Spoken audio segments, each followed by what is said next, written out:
Hi everyone, welcome back. In this lecture, we are going to understand Apache Kafka architecture in a simple and beginner-friendly way. Apache Kafka is an event streaming platform.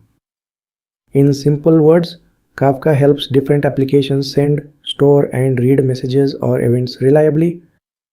For example, in an e-commerce system, the order service can publish an order event.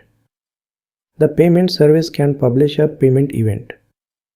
A web app can publish user activity events. These applications are called producers because they produce events and send them to Kafka. Now let's understand the architecture step by step. The first component is the producer. A producer is an application that publishes messages or events to Kafka. In this diagram, order service, payment service, and web app are producers. For example, when a customer places an order, the order service may send an event called order created.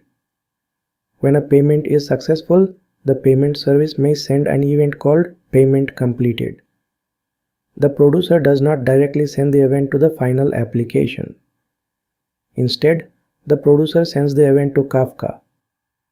Kafka stores the event so that consumers can read and process it later. The second component is the Kafka cluster. A Kafka cluster is a group of Kafka servers. Each Kafka server is called a broker. In this diagram we have broker 1, broker 2 and broker 3. These brokers work together to store messages, replicate data and serve consumers.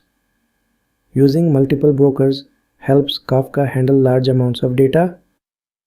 It also improves fault tolerance.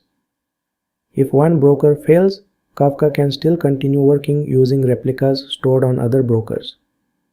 Inside the Kafka cluster, messages are stored inside a topic. In this example, the topic name is orders. A topic is a category of messages. For example, all order-related events can be stored in the orders topic. Payment-related events can be stored in a payments topic. Notification-related events can be stored in a notifications topic. So, a topic helps organize messages based on business purpose. Now let's understand partitions. A Kafka topic is divided into partitions. In this diagram, the orders topic has partition 0, partition 1 and partition 2. Partitions help Kafka scale. Instead of storing all messages in one place, Kafka splits the topic data across multiple partitions. Each partition stores messages in order. Messages are stored as an append-only log. Append-only means new messages are added at the end of the partition. Kafka does not update old messages like a normal database row. It keeps adding new events to the partition log. Now let's understand leader and replica. Each partition has one leader. The leader handles reads and writes for that partition. For example, partition 0 may have its leader on broker 1. Partition 1 may have its leader on broker 2. And partition 2 may have its leader on broker 3. Kafka also stores replicas of partitions on other brokers. A replica is a copy of partition data. Replication provides fault tolerance. For example, if broker 1 fails and it was the leader for partition 0, Kafka can use a replica from another broker and select a new leader. This is how Kafka keeps data available even when one broker goes down. Now let's understand the Kraft controller shown at the top. The Kraft controller manages Kafka cluster metadata. It handles leader election. It also coordinates brokers inside the Kafka cluster. For beginners, remember this simple point. The Kraft controller helps Kafka manage the cluster, track brokers, and decide which broker is the leader for each partition. Now let's move to consumers and consumer groups. A consumer is an application that reads messages from Kafka. In this diagram, we have a consumer group.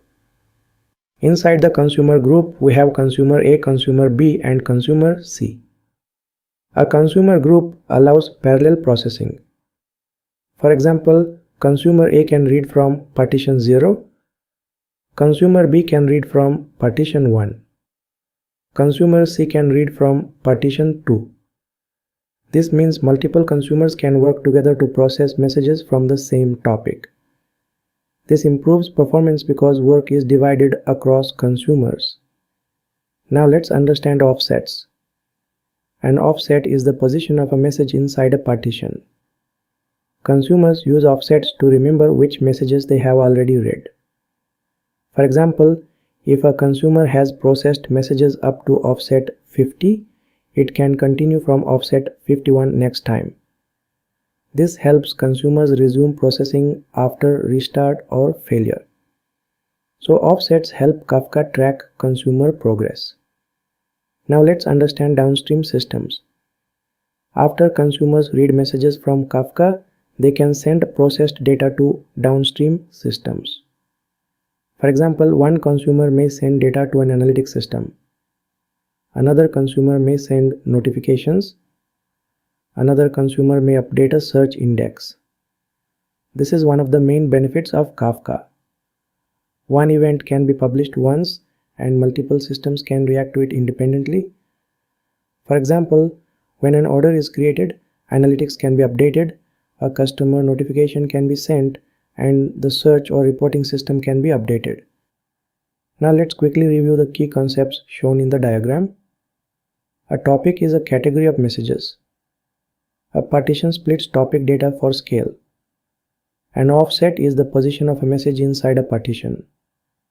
Replication copies data for safety. And a consumer group enables parallel message consumption. Now let's follow the typical Kafka flow. First, the producer sends an event. Second, Kafka stores the event inside a topic partition. Third, brokers replicate the data for fault tolerance. Fourth, consumers read messages using offsets. And finally, the application processes the event. So the complete Kafka architecture is easy to remember. Producers publish events. Kafka stores events in topics and partitions. Brokers store and replicate the data. Kraft controller manages the cluster and leader election. Consumers read events using offsets. Consumer groups process messages in parallel. And downstream systems use those events for analytics, notifications, search, and other business use cases. That is Apache Kafka architecture explained in a beginner-friendly way. Thanks for watching, and I will see you in the next lecture.